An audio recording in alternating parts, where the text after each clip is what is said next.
Indian-born Canadian citizen Hardeep Nijjar was fatally shot in his pickup truck in June of 2023. Canada now says it has concrete evidence linking Indian agents to Nijjar's death, along with a multitude of other crimes. We will never tolerate the involvement of a foreign government threatening and killing Canadian citizens on Canadian soil. I think there is a larger underlying issue about the space which is given to separatists, to extremists, to people who advocate violence.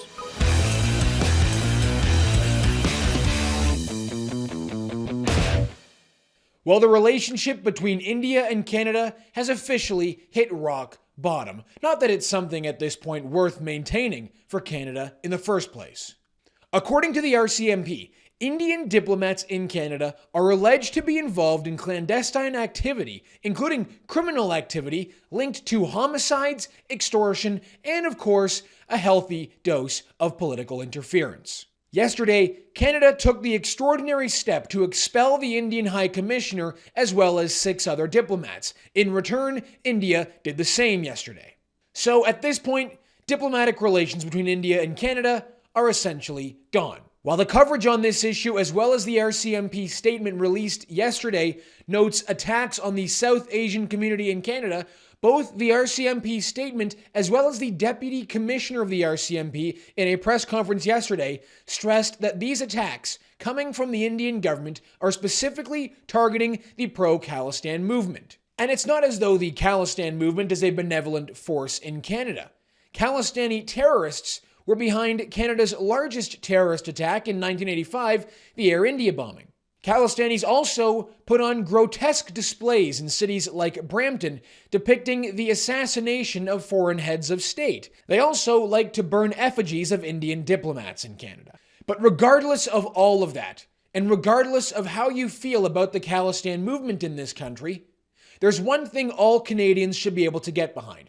And that is, a Canadian citizen should not be targeted by foreign government agents in our country. We cannot have foreign agents operating as murder gangs going after specific people because of their personal political beliefs. This whole story is absurd, but if it is true, and at this point I have no reason to doubt the RCMP, then the Indian High Commission has no business operating in Canada.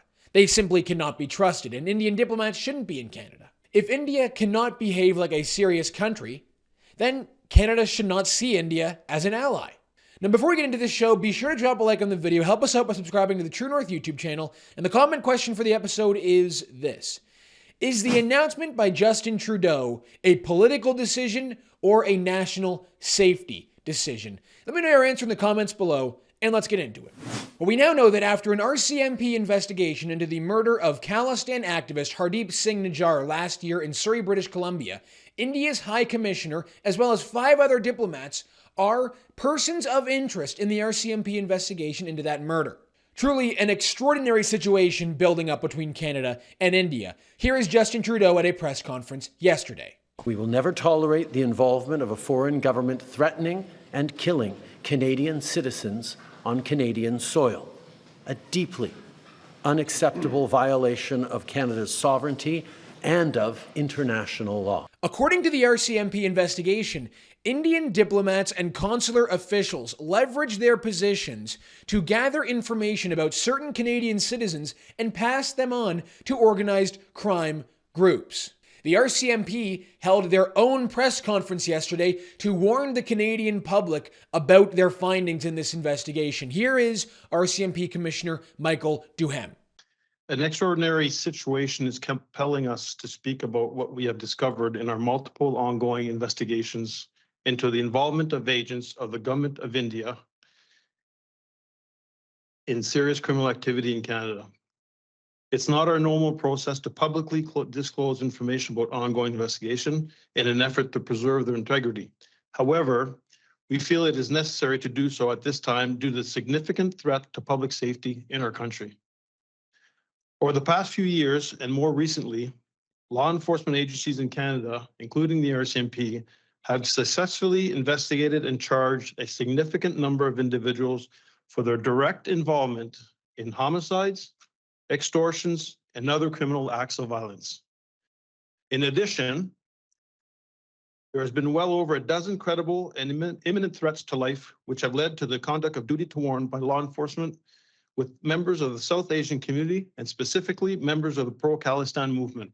The killing of Hardeep Singh Nijjar last year outside of his Gurdwara in Surrey, British Columbia, was not the beginning of this ongoing saga between India and Canada. Poor diplomatic relations between the two countries has been a long-standing issue, but there are a few events that stand out in this ongoing saga. You could go back to 1985 and certain events between the Canadian government and the Indian government under Pierre Trudeau, but in the interest of time, let's start in 2018 with Justin Trudeau's famous trip to India, where he decided to dress up like a 19th century Indian Maharaja. He looked more Indian than Prime Minister Modi did in many instances.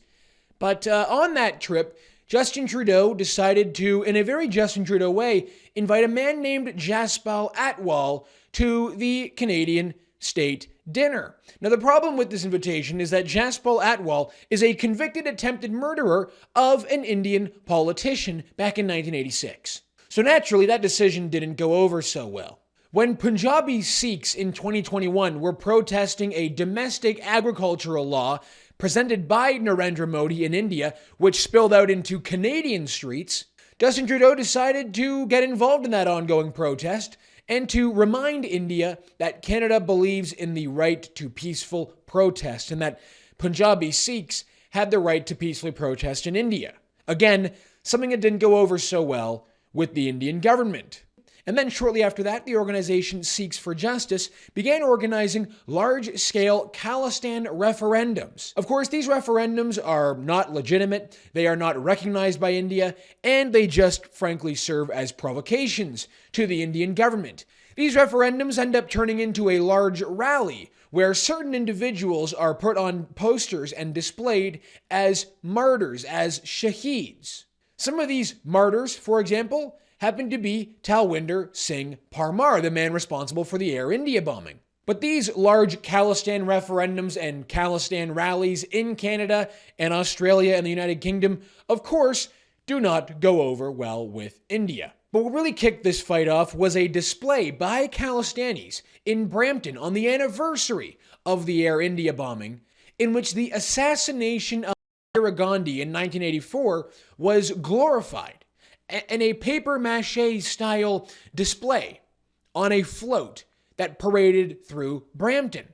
Very strange display and not something that many Canadians, I think, would find very tasteful. And of course, India didn't either. So India shot back at Canada, and the first real exchange of words were had. And then, of course, high-profile Khalistani activist Hardeep Singh Nijjar, who the Indian government labels as a terrorist and involved with a group called the Khalistan Tiger Force, was killed in his pickup truck outside of his Gurdwara in Surrey, British Columbia. Several months later, Justin Trudeau made the extraordinary decision in the House of Commons to label the Indian government behind Nijjar's killing. Over the past number of weeks, Canadian security agencies have been actively pursuing credible allegations of a potential link between agents of the government of India and the killing of a Canadian citizen, Hardeep Singh Nijjar. I want to highlight now two individuals who you would describe as extremists on both sides of this issue. Of course, neither of them are born in Canada and neither of them live in Canada, but they like to talk about our country a lot. That would be the leader of Sikhs for Justice, Gurpat Want Singh Panoon, and a media broadcaster, Major Gaurav Arya.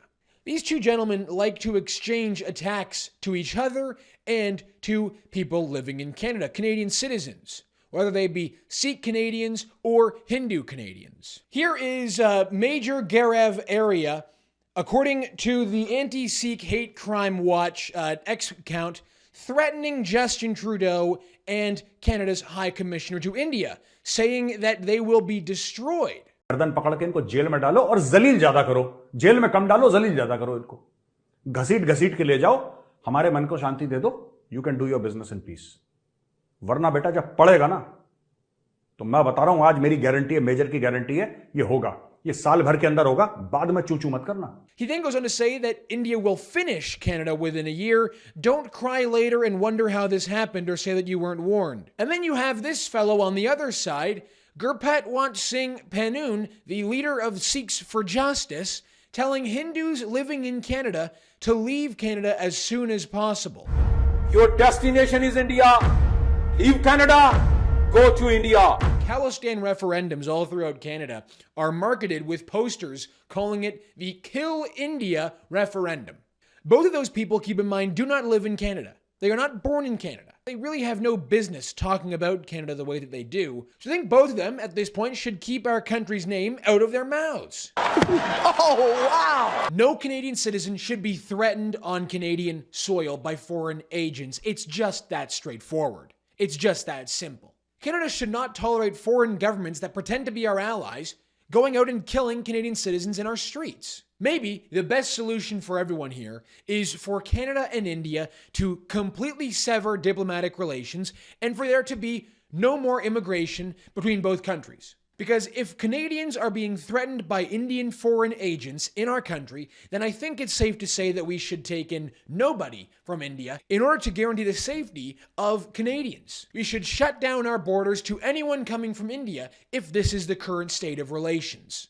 But something tells me that isn't going to happen. One thing for certain, now that Canada basically views India as a rogue state that commits crimes in our country through its diplomats, I'm pretty certain that all of the international students, particularly from Punjab and India, that are now facing deportation because they are not getting a permanent residency in this country and end up filing asylum claims, they will almost all certainly be accepted. It's very weird that we have such a large foreign diaspora population that is so militant and aggressive towards the country of their original origin, that holds large referendums trying to form breakaway ethno-states in a foreign country while in Canada.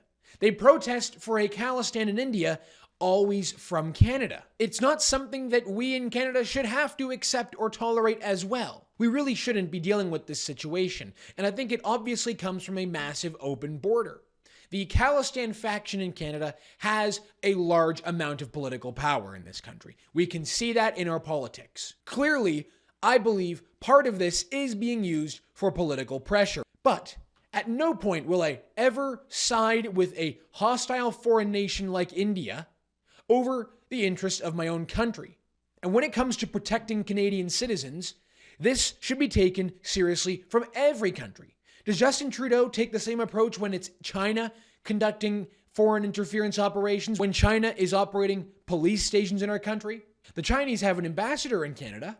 He's not been expelled, but we know that China is operating police stations in our country. We know that Iran is operating foreign intelligence assets in our country as well. We know that other countries see Canada as a playground for foreign agents to operate foreign assets. That is unacceptable. That can no longer continue. And India has shown time and time again that they do not respect Canadian sovereignty. They do not respect our rules. So we should not respect them. All right, everyone, that's going to do it for us today on the show. Thank you so much for tuning in. My name is Harrison Faulkner, and this is Ratio.